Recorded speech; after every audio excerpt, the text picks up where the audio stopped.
Good morning students. पहले video में अपन लोगों ने मौलिक अधिकारों का सामान्य परिचय पढ़ा था, ठीक है। अब आज से अपन मौलिक अधिकारों के मुख्य अनुच्छेदों में प्रवेश करते हैं, है ना। कल के वीडियो में मैंने आपसे कहा था कि मौलिक अधिकार संविधान के भाग 3 में अनुच्छेद 12 से लेकर 35 तक हैं, लेकिन मैंने एक बात और कल कही थी कि जो अनुच्छेद 12 और 13 हैं और लास्ट में 33, 34 और 35 हैं, ये मूल मौलिक अधिकारों के अंग नहीं हैं, संबंधित मौलिक अधिकारों से हैं, लेकिन इनमें किसी अधिकार का वर्णन नहीं है, ठीक है। तो अपन चलते हैं आज से अनुच्छेद 12 की ओर। देखिएगा, कल जब मौलिक अधिकारों का सामान्य परिचय पढ़ रहे थे, है ना, तो एक शब्द बार बार आ रहा था, हर बार रिपीट हो रहा था, और वो शब्द क्या था? राज्य, है ना। ये दूसरे शब्दों में मैं कहूँ कि मौलिक अधिकारों का जो अध्याय है ना, इस अध्याय की शुरुआत अगर किसी शब्द से होती है तो वो शब्द क्या है? राज्य है। मौलिक अधिकारों की शुरुआत का जो मौलिक अधिकारों के अध्याय की शुरुआत का जो पहला शब्द है, पहला शब्द राज्य ही है। तो निश्चित सी बात है, हमें किसे क्लियर करना होगा? राज्य को, क्योंकि अपन ने कहा कि संविधान मौलिक अधिकार व्यक्तियों को देता है, किसके विरुद्ध देता है? राज्य के विरुद्ध। मौलिक अधिकारों को लागू कौन करेगा? राज्य करेगा। उल्लंघन कौन करेगा? राज्य करेगा। तो जब सब कुछ राज्य ही पे है तो सबसे पहले राज्य को स्पष्ट कर लेते हैं अपन लोग कि राज्य क्या है ना। तो मौलिक अधिकारों के अध्याय की शुरुआत राज्य से होती है ना, क्योंकि मौलिक अधिकार, ध्यान दीजिएगा, है ना, संविधान द्वारा राज्य के विरुद्ध व्यक्ति को दिए जाते हैं, है ना। तो अब राज्य क्या है, ये बड़ी समस्या है ना। तो एक चीज और ध्यान रखना, संविधान को सुधारने का अधिकार संसद के पास है, संशोधन का, लेकिन संविधान की व्याख्या करने का अधिकार किसके पास है? न्यायपालिका के पास है ना। तो न्यायपालिका ने समय समय पर जो केस आए न्यायपालिका के पास, है ना, और न्यायपालिका ने उन केसों के संबंध में समय समय पर जो डिसीजन दिए हैं, उन डिसीजन या निर्णयों के आधार पर किसकी परिभाषा स्पष्ट होती है? राज्य की। तो संविधान की जो भाग 3 है, इस भाग का जो पहला अनुच्छेद है, अनुच्छेद 12, वो किससे रिलेटेड है? राज्य की परिभाषा से। क्लियर? क्योंकि मैंने यही कहा था कि संविधान का अनुच्छेद 12 और 13 मूल मौलिक अधिकारों का भाग नहीं है। तो संविधान के अनुच्छेद 12 में किसकी परिभाषा दी गई है? राज्य की। ठीक, तो अब अपन समझते हैं राज्य क्या है। तो सर्वोच्च न्यायालय ने समय समय पर जो डिसीजन दिए, उन डिसीजनों के आधार पर राज्य की परिभाषा निश्चित हुई है, और राज्य को हम कितने भागों में बांटते हैं? 4 भागों में। क्लियर? पहला भाग भारत सरकार, ठीक है, और इसमें मुख्यतः क्या क्या रहेगा? भारत सरकार, और रहेगा क्या क्या? लोकसभा, ध्यान दीजिएगा, ठीक है, लोकसभा रहेगी, राज्यसभा रहेगी, ठीक, लोकसभा, राज्यसभा और राष्ट्रपति, ठीक है, ध्यान दीजिएगा, बाद में सबको एक साथ स्पष्ट कर रहा हूं। राष्ट्रपति, दूसरा भाग, पहला भारत सरकार, दूसरा राज्य सरकारें, ठीक है। तो दूसरा भाग क्या रहेगा? राज्य सरकार का। इसमें क्या क्या है? विधानसभा सभी राज्यों में है, ठीक है, लेकिन कुछ राज्यों में विधानसभा के साथ साथ क्या है? विधान परिषद है ना। तो दूसरा क्या रहेगा? विधान परिषद। और तीसरा भाग क्या है यहाँ पर? राज्यपाल। क्लियर? ध्यान देना, राज्यपाल, ठीक। तीसरा भाग स्थानीय सरकारें, स्थानीय मतलब जो लोकल स्तर पर हैं, है ना। और स्थानीय सरकारों में क्या क्या रहेगा? पहला रहेगा नगरीय निकाय यानी शहरों की, ठीक, और दूसरा रहेगा स्थानीय निकाय यानी ग्रामीण क्षेत्रों की, ठीक। तो तीसरा राज्य का पार्ट ए है। चौथा क्या है? ध्यान दीजिएगा, चौथा अन्य अधिकरण, और अन्य अधिकरण में क्या आएगा वो मैं आपको स्पष्ट कर रहा हूं, ठीक, ध्यान दीजिएगा। तो जो मौलिक अधिकार हैं, मौलिक अधिकार के अध्याय की शुरुआत किससे होती है? राज्य से, है ना, क्योंकि मौलिक अधिकार राज्य के विरुद्ध मिले हैं, है ना, राज्य के विरुद्ध गारंटी हैं, निषेधात्मक प्रकृति के हैं, राज्य लागू ही करेगा, उल्लंघन होने पर राज्य को के विरुद्ध आप न्यायपालिका में जा सकते हैं। तो राज्य क्या है? इस सुप्रीम कोर्ट द्वारा दिए गए निर्णयों पर स्पष्ट हुआ है। राज्य है क्या? पहला भारत सरकार राज्य है ना। लोकसभा, राज्यसभा यानी पूरी की पूरी भारत की विधायिका, ठीक है, और राष्ट्रपति यानी पूरी की पूरी कार्यपालिका।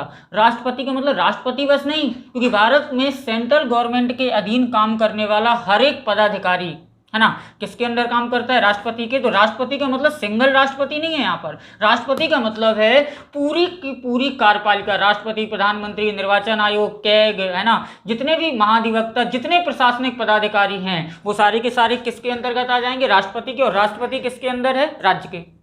क्लियर। तो राज्य का मतलब है यहाँ पर राज्य में जो भारत सरकार है इसका मतलब है पूरी विधायिका यानी लोकसभा और राज्यसभा, और राष्ट्रपति मतलब पूरी की पूरी कार्यपालिका। क्लियर। राज्य सरकारों में आए सेम कंडीशन यहाँ पर भी है ना। लोक विधानसभा विधान परिषद मतलब विधायिका, और राज्यपाल मतलब कार्यपालिका। क्लियर। क्योंकि राज्य में जितने भी अधिकारी और शासन तंत्र है वो किसके अंडर काम करता है, राज्यपाल के। क्लियर। तो राज्य की पूरी विधायिका और राज्य की पूरी कार्यपालिका क्या है, राज्य है। क्लियर। स्थानीय सरकारें, नगरीय निकाय मतलब नगर पालिका, नगर निगम और नगर पंचायत, ये सारे क्या हैं, राज्य है। स्थानीय निकाय का मतलब ग्राम पंचायत, जनपद पंचायत और जिला पंचायत, ये क्या है, राज्य हैं। चौथा अन्य अधिकरण है ना, और अन्य अधिकरण का मतलब है वह सभी संस्थाएं जो सरकारी तो नहीं है ना, लेकिन सरकार द्वारा वित्त पोषित और सरकार द्वारा अनुमोदित या सरकार द्वारा मान्यता प्राप्त हैं, वो सभी की सभी संस्थाएं क्या हो जाएंगी, राज्य हो जाएंगी। क्लियर। अब समझ में आए। तो राज्य क्या है, सीधा सा अर्थ है भारत सरकार की विधायिका और कार्यपालिका राज्य है, राज्य सरकारों की विधायिका और कार्यपालिका राज्य है, स्थानीय सरकार में नगरीय निकाय और स्थानीय निकाय राज्य है, और अन्य अधिकरण में वह सभी की सभी संस्थाएं जो राज्य द्वारा अनुमोदित, राज्य द्वारा वित्त पोषित और राज्य द्वारा मान्यता प्राप्त हैं, वो सारी संस्थाएं कहां चली जाएंगी, अन्य अधिकरण में। क्लियर हुआ। तो जो मौलिक अधिकारों की अपन बात करते हैं कि मौलिक अधिकार संविधान द्वारा प्रदान किए जाते हैं, किसके विरुद्ध, राज्य के। तो राज्य है क्या, अब क्लियर हो गया होगा। राज्य क्या है, संघ की विधायिका और कार्यपालिका, ये मौलिक अधिकारों का हनन कर सकती है, मौलिक अधिकार हमें देगी। राज्य की विधायिका और कार्यपालिका, नगरीय स्थानीय में नगरीय निकाय और स्थानीय निकाय है ना, और अन्य अधिकरण में का मतलब है कि वह सभी संस्थाएं जो राज्य द्वारा अनुमोदित, वित्त पोषित और मान्यता प्राप्त हैं। तो ये क्या हो गई, राज्य। क्लियर। अब ध्यान रखना कि हमें जो मौलिक अधिकार मिले हैं वो इन सभी के विरुद्ध मिले हैं, है ना। मौलिक अधिकारों का अगर कोई उल्लंघन करेगा तो ये सारी की सारी संस्थाएं करेंगी, और अगर ये संस्थाएं हमारे मौलिक अधिकारों का उल्लंघन करती हैं तो हम संविधान के अनुच्छेद 32 के तहत सुप्रीम कोर्ट में और अनुच्छेद 226 के तहत हाई कोर्ट में बाकायदा क्या कर सकते हैं, कंप्लेन कर सकते हैं। क्यों, क्योंकि मौलिक अधिकार न्यायोचित हैं। कि दूसरे शब्दों में बोलूं कि मौलिक अधिकार वाद योग्य हैं, अर्थात इनके लिए आप न्यायपालिका में जाकर मुकदमा कर सकते हैं। ठीक है। और किसके विरुद्ध, राज्य के विरुद्ध। और राज्य क्या है, आपके सामने बोर्ड में लिखा है, ये राज्य है। क्लियर हुआ। ठीक। अब चलते हैं अनुच्छेद 13 पे। मैंने अभी कहा कि जो अनुच्छेद 12 और 13 हैं, है ना, ये मूल अधिकारों से संबंधित नहीं है, ये मूल मौलिक अधिकार नहीं है, बल्कि मौलिक अधिकारों से संबंधित हैं। ठीक है। तो अनुच्छेद 13 की अगर बात करें, अनुच्छेद 12 ने तो राज्य की परिभाषा बता दी कि राज्य क्या होता है। अनुच्छेद 13 की अगर बात करें तो अनुच्छेद 13 है मौलिक, ध्यान दीजिएगा, मौलिक अधिकारों से असंगत एवं उन्हें अल्पीकरण करने की विधि। ध्यान दीजिए, समझिए, शब्द से ही पूरा क्लियर हो जाएगा। अनुच्छेद 13 है मौलिक अधिकारों से असंगत या उनका अल्पीकरण करने की जो विधियां हैं, वो सारी की सारी विधियों का उल्लेख कहां है, अनुच्छेद 13 में। अब देखना, मौलिक अधिकारों से असंगत, इसका मतलब है वो सारी विधियां, कानून या प्रथाएं जो मौलिक अधिकारों का से संबंधित नहीं है, ये मौलिक अधिकारों से असंगत मतलब अलग है। ठीक है। एवं उनका अल्पीकरण करने की विधियां, एवं उन विधियों को जो मौलिक अधिकारों से असंगत हैं उनका अल्पीकरण करना है, कम करना है उन्हें। आया समझ में। अनुच्छेद 12 में राज्य की परिभाषा, अनुच्छेद 13 मूल मौलिक अधिकार नहीं है बल्कि मौलिक अधिकार से संबंधित है। और इसमें है क्या चीज, है ना, वह सभी विधियां जो मौलिक अधिकारों से असंगत हैं, अलग हैं, बिल्कुल मौलिक अधिकारों से संबंधित नहीं है, उनका अल्पीकरण करना है। तो अल्पीकरण कहां होना है, अनुच्छेद 13 में। और अनुच्छेद 13 को हम टोटल 4 भागों में बांटते हैं, अनुच्छेद 13(1), 13(2), 13(3) और 13(4). तो पहले अपन बात करते हैं अनुच्छेद 13(1) की। इसमें क्या है समझिएगा। ऐसे भारतीय संविधान बनकर तैयार हुआ 26 नवंबर 1949 को, लागू कब हुआ, 26 जनवरी 1950 को। ठीक। अनुच्छेद 13(1) समझिए, संविधान लागू होने से पहले, जब संविधान लागू नहीं हुआ था, है ना, संविधान लागू होने से पहले भारत में प्रचलित हुए सभी विधियां ध्यान देना, संविधान लागू होने से पहले भारत में प्रचलित हुए सभी विधियां जो मौलिक अधिकारों से असंगत होंगी अपने आप शून्य घोषित हो जाएंगी, मतलब समाप्त। आया समझ में? क्योंकि अभी अभी अपन ने कहा अनुच्छेद 13 में कि अनुच्छेद 13 उन विधियों का वर्णन करता है जो मौलिक अधिकारों से असंगत हैं, अलग हैं, और अनुच्छेद 13 उनका अल्पीकरण या समाप्त करेगा, ऐसी विधियों को जो मौलिक अधिकारों से क्या हैं, असंगत हैं, है ना। तो अनुच्छेद 13(1) ने क्या कहा कि जब हमारा संविधान लागू नहीं हुआ था, यानी 26 जनवरी 1950 के पहले, तो हमारे देश में जो भी विधियां प्रचलित थी, लागू थी, चल रही थी, मान्यताएं थी, प्रथाएं थी, कुछ भी कह सकते हैं, है ना, संविधान लागू होने के ठीक बाद वह सारी विधियां अपने आप समाप्त हो जाएंगी जो मौलिक अधिकारों से क्या हैं, असंगत हैं। और मतलब संविधान लागू होने के पहले जो विधियां हमारे देश में प्रचलित थी, अगर संविधान लागू होने के बाद वो मौलिक अधिकारों का हनन कर रही हैं या मौलिक अधिकारों से असंगत हैं, वो अपने आप क्या हो जाएंगी, समाप्त या शून्य। क्लियर हुआ? अब चलते हैं अनुच्छेद 13(2) में। ठीक, 13(2) ये हो गया संविधान लागू होने के पहले, और 13(2) बात करेगा संविधान लागू होने के बाद, है ना। संविधान लागू होने के बाद अगर कोई ऐसी विधि प्रचलित है ना, ये देखना एक चीज और ध्यान देना, जब न्यायपालिका पढ़ेंगे अपन, सुप्रीम कोर्ट पढ़ेंगे, तो सुप्रीम कोर्ट में एक सिद्धांत पढ़ते हैं, न्यायिक पुनर्विलोकन का सिद्धांत। मैंने प्रस्तावना में पढ़ाया था आपको, है ना। न्यायिक पुनर्विलोकन का अधिकार जो है वो सुप्रीम कोर्ट के पास, और इसका मतलब है कि सुप्रीम कोर्ट संसद द्वारा बनाए गए किसी भी कानून को समाप्त घोषित कर सकता है या अपने द्वारा दिए गए किसी भी निर्णय को क्या कर सकता है, बदल सकता है। क्लियर? अनुच्छेद 13(2) वहीं से संबंधित है, समझना। इसमें अपन ने कहा कि संविधान लागू होने के पहले जो विधियां लागू प्रचलित थी हमारे देश में, संविधान लागू होने के बाद वो विधियां अपने आप शून्य हो जाएंगी अगर मौलिक अधिकारों से असंगत हैं। लेकिन ध्यान देना, विधि बनाने का काम सुप्रीम कोर्ट या न्यायपालिका का नहीं है। विधि बनाने का काम किसका है? विधायिका का, यानी संसद का। अगर बाय द वे संसद ने कोई ऐसी विधि बना दी जो मौलिक अधिकारों का उल्लंघन कर रही है, तो उसके लिए 13(2) है। 13(2) कहता है कि संविधान लागू होने के बाद, ध्यान दीजिएगा, संविधान लागू होने के बाद अगर राज्य कोई ऐसी विधि बना देता है जो मौलिक अधिकारों के से असंगत है, तो सर्वोच्च न्यायालय राज्य द्वारा बनाई गई उस विधि को, जिस मात्रा तक वह मौलिक अधिकारों, पूरी की पूरी विधि नहीं, एक चीज और ध्यान देना, क्योंकि हो सकता है संसद ने जो विधि या अधिनियम बनाया है वो पूरा का पूरा अधिनियम मौलिक अधिकारों का उल्लंघन ना कर रहा हो, उसका कोई एक लाइन या कोई छोटा सा पॉइंट कर रहा हो, है ना, या पूरा कर रहा हो। दोनों चीजें समझ लेते हैं। 13(2) कहता है कि संविधान लागू होने के बाद अगर राज्य ने या संसद ने कोई ऐसी विधि बना दी है जो मौलिक अधिकारों से असंगत है, तो सर्वोच्च न्यायालय संसद द्वारा बनाई गई उस विधि को अगर पूरा असंगत है तो पूरा समाप्त कर देगा, और जितना भाग असंगत है अगर, तो उतने भाग को क्या कर देगा, समाप्त कर देगा। क्लियर हुआ? ठीक। अनुच्छेद 13(1) संविधान लागू होने के पहले और अनुच्छेद 13(2) संविधान लागू होने के बाद, दोनों समाप्त हो गए। ठीक। आते हैं अनुच्छेद 13(3) पे। अनुच्छेद 13(3) समझिए इसे, है ना।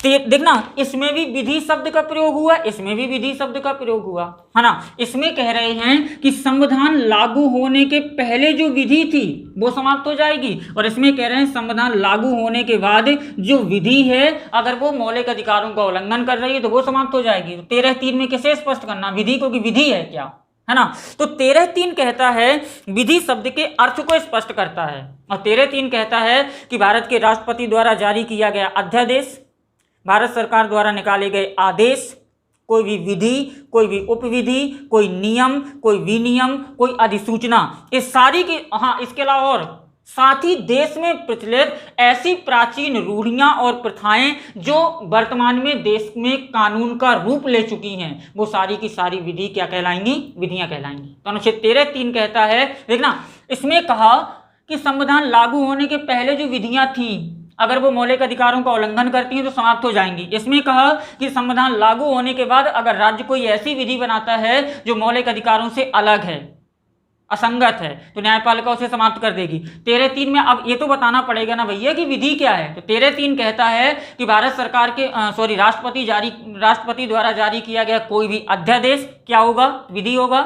भारत सरकार द्वारा जारी किया गया कोई भी आदेश विधि होगा, ध्यान देना, कोई भी नियम विधि होगा, कोई भी विनियम विधि होगा, कोई भी अधिसूचना विधि होगी। साथ ही देश में प्राचीन परंपराएं, रूढ़ियां और प्रथाएं भी किसका रूप ले चुकी हैं, कानून का, वो भी क्या होंगी, विधियां होंगी। अगर ये सारी चीजें मौलिक अधिकारों से असंगत हैं तो 13(1) और 13(2) के तहत, अगर 13(1) मतलब संविधान लागू होने के पहले की थी और 13(2) मतलब संविधान लागू होने के बाद की है, तो उस विधि को अपने आप क्या कर दिया जाएगा, समाप्त कर दिया जाएगा। ठीक। अनुच्छेद 13(4), ध्यान देना, अनुच्छेद 13(4) की अगर अपन बात करें, है ना, तो 13(4) जो है ये मूल संविधान का भाग नहीं है।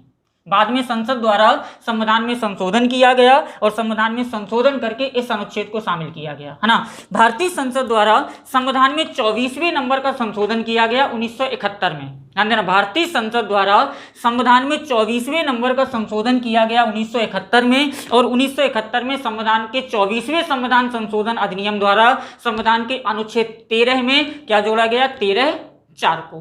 क्लियर। और कहा क्या गया, इसमें कहा गया कि यदि कोई बात अनुच्छेद 13 की है, अनुच्छेद 13 की अगर कोई बात है ना, और भारतीय संसद अगर अनुच्छेद 368 के तहत, है ना, संविधान में संशोधन कर देती है, तो अनुच्छेद 13(4) की या अनुच्छेद 13 की कोई भी बात भारतीय संविधान संसद द्वारा किए गए संशोधन 368 पर लागू नहीं होगी। ध्यान दीजिएगा। ठीक। भारतीय संसद द्वारा अनुच्छेद 368 के तहत किए गए संशोधनों पर लागू, यानी 13(3) की कोई भी बात 368 पर हावी नहीं होगी। तो ये है अनुच्छेद 13। इसमें और भी मैटर है, मैं बता रहा हूं आपको। ठीक। तो ये मूल 13 है। 13 है क्या, कोई भी ऐसी विधियां जो मौलिक अधिकारों से असंगत हैं, अलग हैं, उनका अल्पीकरण कहां हो रहा है, अनुच्छेद 13 में। अनुच्छेद 13(1) कहता है कि संविधान लागू होने के पहले कोई ऐसी विधि देश में प्रचलित थी जो मौलिक अधिकारों से असंगत है, तो वो समाप्त हो जाएगी। 13(2) कह रहा है कि कोई भी ऐसी विधि जो संविधान लागू होने के बाद राज्य द्वारा निर्मित की गई है और अगर वो मौलिक अधिकारों से असंगत है, ध्यान देना, है ना, तो वो भी क्या हो जाएगी, समाप्त हो जाएगी। 13(3) में विधि को स्पष्ट किया गया कि विधि क्या है, तो राष्ट्रपति द्वारा जारी किया गया अध्यादेश, भारत सरकार का आदेश, नियम, विनियम, उपनियम, है ना, रूढ़ियां, प्रथाएं, ये सारी क्या हैं, विधि हैं। 13(4) मूल संविधान का भाग नहीं है। संसद द्वारा संविधान में 24वां नंबर का संशोधन किया गया और 24वें संविधान संशोधन अधिनियम 1971 के द्वारा संविधान के अनुच्छेद 13 में 13(4) को जोड़ा गया और कहा गया कि अनुच्छेद 13 की कोई भी बात भारतीय संसद द्वारा किया गया 368 के तहत किया गया संविधान संशोधन पर लागू नहीं होगी। तो मैटर पता है कहां से आएगा, मैटर यहां से आएगा कि क्या अनुच्छेद 13(4), अनुच्छेद 13 और अनुच्छेद 368, इन तीनों में संबंध क्या है, फिर क्या मतलब है इन तीनों का, क्योंकि आप कह रहे हैं कि 13 की कोई भी बात 368 के अधीन नहीं आएगी, है ना। तो देखना यहां पर अनुच्छेद 13, अनुच्छेद 13(4) और अनुच्छेद 368, इन सभी का संबंध बनाना है। अनुच्छेद 13 उन विधियों का वर्णन कर रहा है जो मौलिक अधिकारों से असंगत हैं।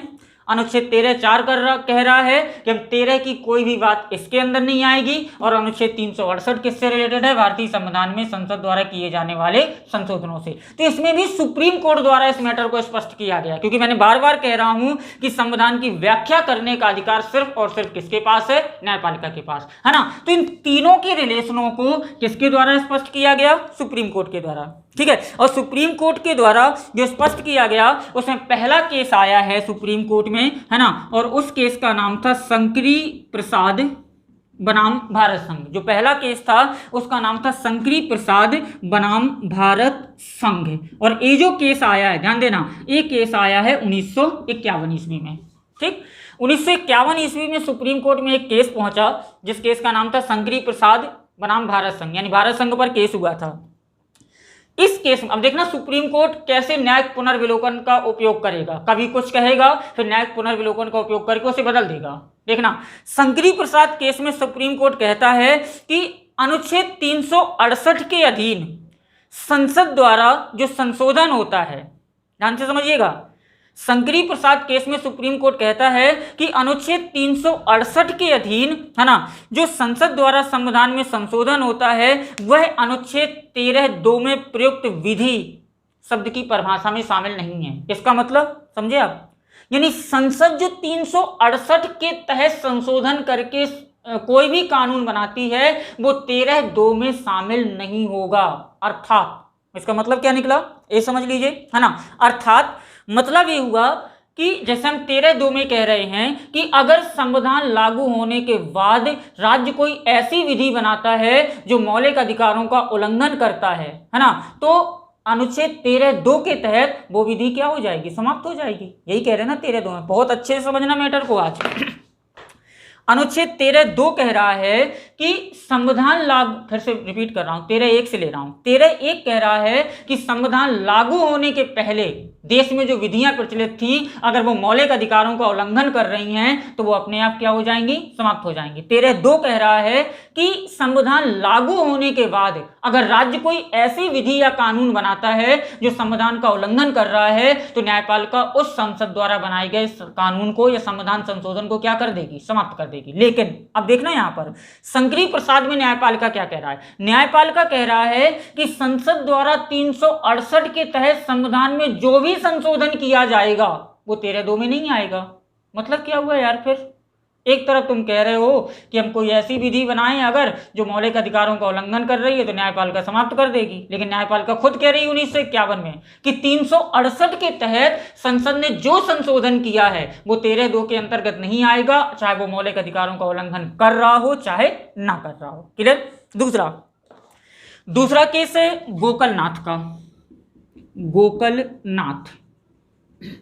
गोकलनाथ बनाम पंजाब राज्य, ठीक, गोकलनाथ बनाम पंजाब राज्य। ये गया 1967 ईस्वी में, ठीक है, सुप्रीम कोर्ट पहुंचा 1967 में, ठीक।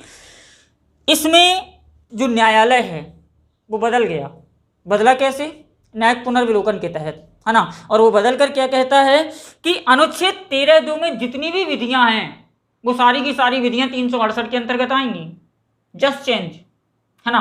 यानी अब सुप्रीम कोर्ट कहेगा कि अगर संसद 368 के अधीन संविधान में संशोधन करके कोई भी विधि बनाती है तो वो विधि 13(2) के अंतर्गत आएगी। अगर वो विधि मौलिक अधिकारों से असंगत है तो 13(2) के तहत उसे समाप्त कर दिया जाएगा। चेंज हो गया, ठीक। तीसरा अगर हम देखना अब यहीं पर एक पॉइंट और जुड़ गया। इन दोनों केसों के बाद भारतीय संसद ने संविधान में 24वें नंबर का संशोधन किया 1971 में, और संविधान में अनुच्छेद कौन सा जोड़ दिया, 13(4। और 13(4) में क्या कह दिया संसद ने कि अनुच्छेद 13 की कोई भी बात, है ना, अनुच्छेद 13 की कोई भी बात 368 के दायरे में नहीं आएगी। फिर संसद अपना रूप बदल रही है। संसद क्या कर रही है, ये अनुच्छेद 13 की बात कोई भी 368 में नहीं आएगी, क्योंकि यहां कहा न्यायपालिका ने, देखना यहां न्यायपालिका ने कहा कि अगर 368 के तहत संसद कुछ करती है तो वो 13(2) में नहीं आएगी, नहीं बदलेगी। यहां संसद ने कहा, न्यायपालिका ने कहा कि अगर संसद 368 के तहत कुछ करती है तो वो 13(2) में है, समाप्त हो जाएगी। लेकिन संसद यहां पर फिर कानून बना दिया संसद ने, और संविधान में 24वें नंबर का संशोधन करके 13(4) को जोड़ दिया, और क्या कह दिया कि 13 की कोई भी बात 368 में नहीं आएगी, ठीक। फिर एक केस गया सुप्रीम कोर्ट में 1773 में, सब जानते हो, केशवानंद भारती बनाम केरल राज्य, है ना। इसमें सुप्रीम कोर्ट ने फिर अपना यही डिसीजन सुना दिया, है ना। और क्या कहा कि देखना क्या यहां पर स्पष्ट हुआ कि अनुच्छेद 368 के द्वारा संसद द्वारा किया गया कोई भी संशोधन अनुच्छेद 13 में शामिल होगा। क्लियर।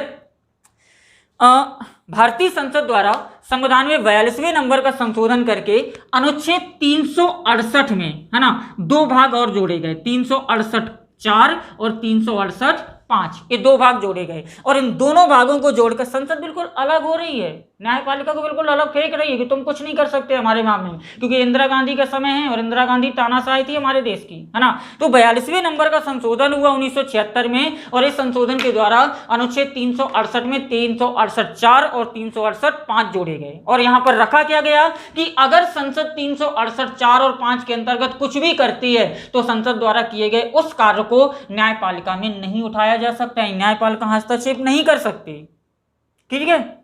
यानी फिर न्यायपालिका को समेट दिया।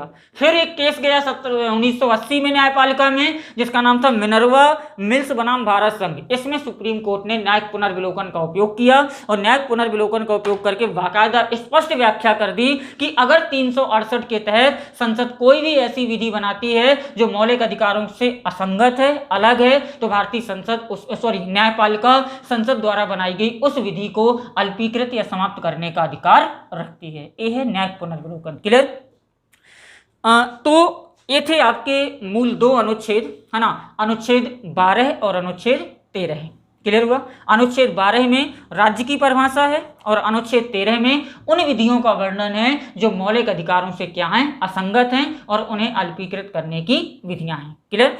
अनुच्छेद 12 राज्य, तो राज्य मैंने आपको क्लियर कर दिया, भारत सरकार उसके सारे अंग, राज्य सरकार उसके सारे अंग, स्थानीय सरकार उसके सारे अंग, और अन्य अधिकरण का मतलब कोई भी ऐसी संस्था जो राज्य से अनुदान प्राप्त है और अनुमोदित है। अनुच्छेद 13 उन विधियों का वर्णन करता है जो मौलिक अधिकारों से असंगत हैं और उनका क्या करता है, अल्पीकरण। अनुच्छेद 13(1) संविधान लागू होने के पहले की विधियां, 13(2) संविधान लागू होने के बाद की विधियां, 13(3) विधि की व्याख्या, 13(4) अनुच्छेद 13 का 368 से कोई लेना देना नहीं होगा। इसमें विवाद हुआ और सुप्रीम कोर्ट ने पहला जो केस गया वो केसरी शंकरी प्रसाद बनाम भारत संघ 1951, गोकलनाथ बनाम पंजाब राज्य 1967, है ना, केशवानंद भारती बनाम केरल राज्य 1973, और लास्ट में, है ना, सुप्रीम कोर्ट ने 1980 में एक केस गया जिसका नाम था मिनर्वा मिल्स बनाम भारत संघ, है ना। और इस केस में सुप्रीम कोर्ट ने स्पष्ट व्याख्या कर दी थी कि अगर संसद 368 के तहत संविधान में संशोधन करके कोई विधि बनाती है तो वह विधि अनुच्छेद 13 के अधीन होगी,